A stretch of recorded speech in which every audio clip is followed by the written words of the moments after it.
செம்மையாக இருக்குது வாசனையா. ஆமாம்.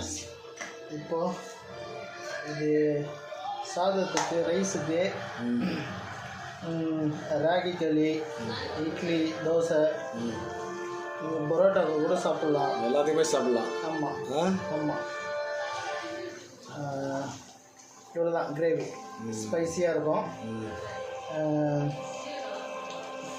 ஒரு பீஸ் எடுத்து காட்டுங்க.